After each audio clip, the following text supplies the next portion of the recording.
Assalamualaikum warahmatullahi wabarakatuh. Bertemu lagi dengan saya Maulina Farhana dengan NIM 2021410003 dari Program Studi Agroteknologi Fakultas Pertanian Universitas Muria Kudus. Di video kali ini, saya akan menjawab pertanyaan dari Pak Irfai selaku dosen pengampu mata kuliah wajib Bahasa Indonesia. Video ini saya buat untuk memenuhi tugas uji kompetensi 1 mata kuliah wajib Bahasa Indonesia. Pertanyaan yang pertama, jelaskan berdasarkan temuan mahasiswa di lapangan, faktor apa saja yang menyebabkan terjadinya kesalahan penulisan ejaan. Berikan contoh kesalahan ejaan yang sering muncul. Langsung saja kita jawab pertanyaan yang pertama. Faktor yang menyebabkan kesalahan penulisan ejaan antara lain 1. Kebiasaan menggunakan bahasa ibu. Bahasa ibu atau yang biasa disebut native language dalam bahasa Inggris adalah bahasa yang kita dengar pertama kali dan kita gunakan sehari-hari untuk berinteraksi dengan orang-orang seperti keluarga, masyarakat, ataupun orang lain. Yang kedua, penggunaan kosakata yang kurang. Lalu yang ketiga, kurangnya minat baca. Lalu yang terakhir, ketidaktahuan tentang pedoman penulisan ejaan umum Bahasa Indonesia yang benar. Contoh dari kesalahan penulisan ejaan antara lain 1. Kata telur menggunakan O. Yang benar adalah telur, T-E-L-U-R. Lalu yang kedua adalah kata antri. Kata antri yang salah menggunakan A-N-T-R-I. Sedangkan yang benar adalah antre atau A-N-T-R-E. Lalu contoh yang ketiga adalah aksesoris. Penulisan yang salah menggunakan S, yaitu aksesoris, A-K-S-E-S-O-R-I-S. Sedangkan yang benar adalah aksesori, A-K-S-E-S-O-R-I. Pertanyaan selanjutnya, bagaimana langkah membedakan kutipan langsung dan kutipan tidak langsung dalam proses pengutipan? Jelaskan dan berikan contohnya. Langsung saja kita jawab pertanyaan yang kedua. Langkah membedakan kutipan langsung dan tidak langsung adalah yang pertama, tentukan sumber naskah yang akan kita kutip. Sumber naskah bisa berasal dari makalah, jurnal, buku, ataupun penelitian yang lain. Yang kedua, ketahui ciri kutipan langsung dan tidak langsung. Ciri kutipan langsung adalah biasanya kutipan langsung teksnya ditulis apa adanya, disertai tahun terbit sumber dan halaman sumber yang dikutip. Untuk ciri kutipan tidak langsung, biasanya teks yang ditulis lebih ringkas karena ditulis sesuai pemikiran penulis kutipan, tetapi tidak melenceng dari konteks teks asli serta disertakan tahun terbit kutipan yang diambil. Berikut merupakan contoh kutipan langsung dan kutipan tidak langsung. Perhatikan pada kutipan langsung yang saya tulis sebagai contoh. Di sana terdapat nama penulis, lalu tahun terbit, serta halaman sumber yang saya kutip. Serta di sana terdapat pendapat penulis yang tidak saya rubah seperti aslinya. Lalu pada kutipan tidak langsung, terdapat nama penulis serta tahun terbit. Sedangkan pengertian atau kutipan yang saya kutip saya ubah ke dalam bahasa saya sendiri, tetapi tidak keluar dari konteks apa yang dijelaskan oleh penulis aslinya. Dan di sana juga terlihat jika kutipan tidak langsung, bahasanya lebih ringkas karena ditulis sesuai dengan apa yang pengutip tulis.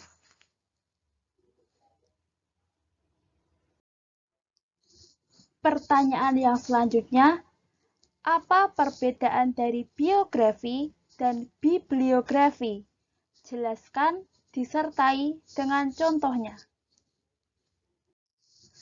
Dalam biografi, berisi tentang riwayat hidup seseorang atau seorang tokoh terkenal, ilmuwan ataupun artis ataupun yang lain yang ditulis oleh orang lain yang di dalamnya terdapat riwayat hidup beliau dari tanggal lahir, meninggal, ataupun karya dan jasa yang dihasilkan seseorang tersebut saat masih hidup.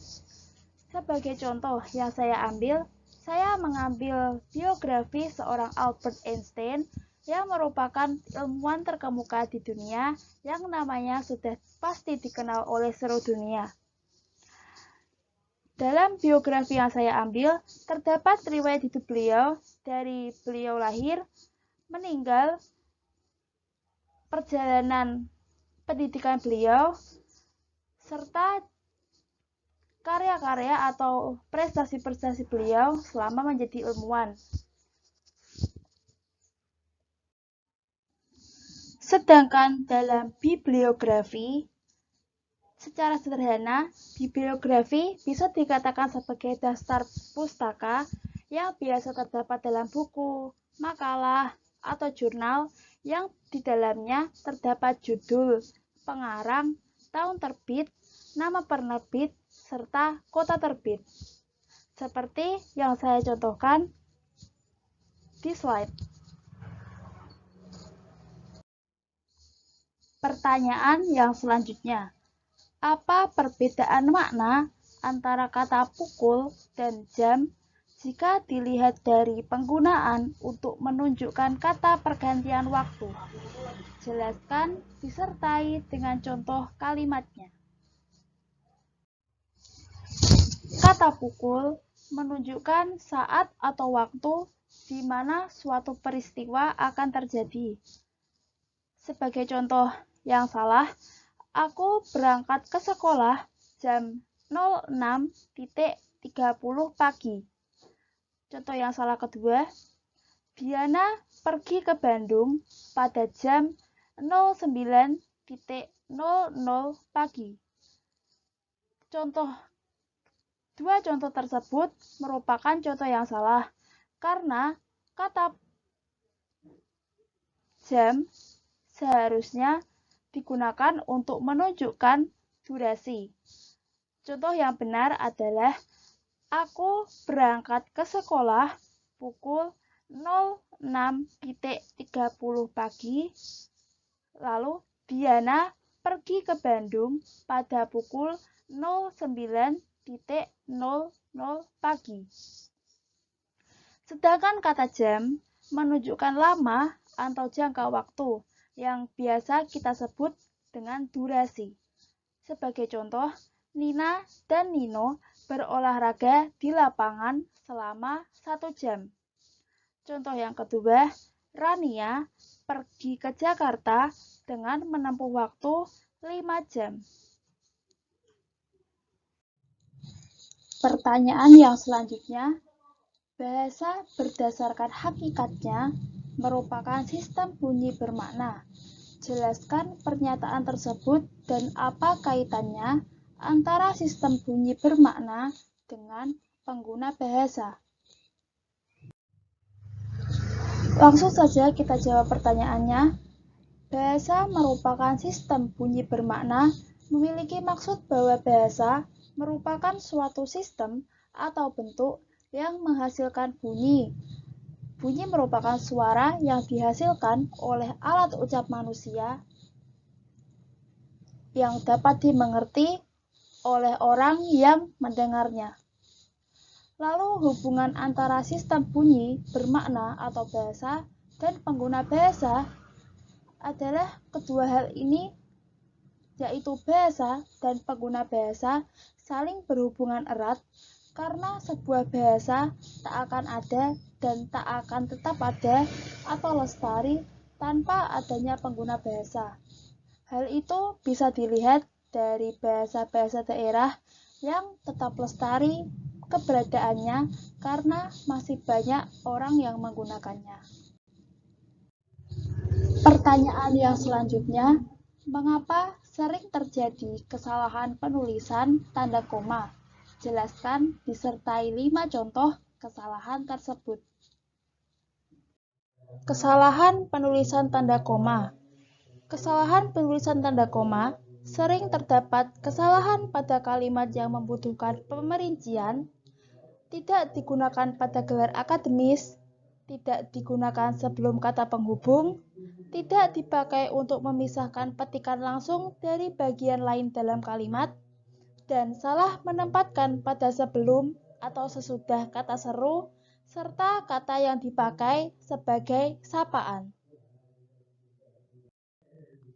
Sebagai contoh yang pertama, barang-barang yang wajib dibawa saat ujian adalah alat tulis, papan kertas, dan kartu ujian. Itu merupakan contoh yang salah karena sebelum kata dan tidak terdapat tanda koma. Pembenarannya adalah barang-barang yang wajib dibawa saat ujian adalah alat tulis, papan kertas, dan kartu ujian. Contoh yang kedua, Ina sangat pandai berbicara dalam sebuah organisasi, tetapi, sangat pendiam ketika berada di rumah. Itu merupakan contoh yang salah. Pembenarannya adalah, Ina sangat pandai berbicara dalam sebuah organisasi, tetapi sangat pendiam ketika berada di rumah. Pembenaran tersebut benar karena tanda koma terletak setelah kata organisasi dan terletak sebelum kata penghubung, yaitu tetapi. Contoh yang ketiga, kata ibu saya, kita harus saling tolong-menolong, merupakan contoh yang salah karena setelah kata saya tidak terdapat koma. Pembenarannya adalah kata ibu saya, kita harus saling tolong-menolong. Contoh yang keempat, dia sangat baik, Bu. Contoh yang salah, karena tidak terdapat tanda koma setelah kata baik. Pembenarannya benar, dia sangat baik, Bu. Contoh yang terakhir, ada Agus Darmawan S.H. merupakan contoh yang salah, karena setelah nama orang pada gelar akademik terdapat koma. Pembenarannya adalah Agus Darmawan, S.H. Apa perbedaan dari makna dari tanda titik dua dengan titik koma? Jelaskan disertai 2 contoh penggunaan tanda tersebut yang benar. Tanda titik dua digunakan pada 1. Suatu pernyataan lengkap yang diikuti pemerincian atau penjelasan. 2. Tidak dipakai jika perincian atau penjelasan itu merupakan pelengkap yang mengakhiri pernyataan. 3. Dipakai sesudah kata atau ungkapan yang memerlukan pemerian. 4. Dipakai dalam naskah drama sesudah kata yang menunjukkan pelaku dalam percakapannya. 5. Dipakai antara jilid atau nomor halaman, surah atau ayat dalam kitab suci, judul dan anak judul suatu karangan, serta nama kota penerbit dalam daftar pustaka. Sebagai contoh, adik memerlukan alat tulis, titik 2, buku tulis, pensil, dan penghapus. Lalu contoh yang kedua, surat Al-Ikhlas, titik 2, 2-5. Contoh yang ketiga, ketua, titik 2, Profesor Dr. Ahmad Sanusi, sekretaris, Dr. Sulaiman. Tanda titik koma digunakan pada 1. Dapat dipakai sebagai pengganti kata penghubung untuk memisahkan kalimat yang satu dari kalimat setara yang lain di dalam kalimat majemuk. 2. Dipakai pada akhir perincian yang berupa klausa.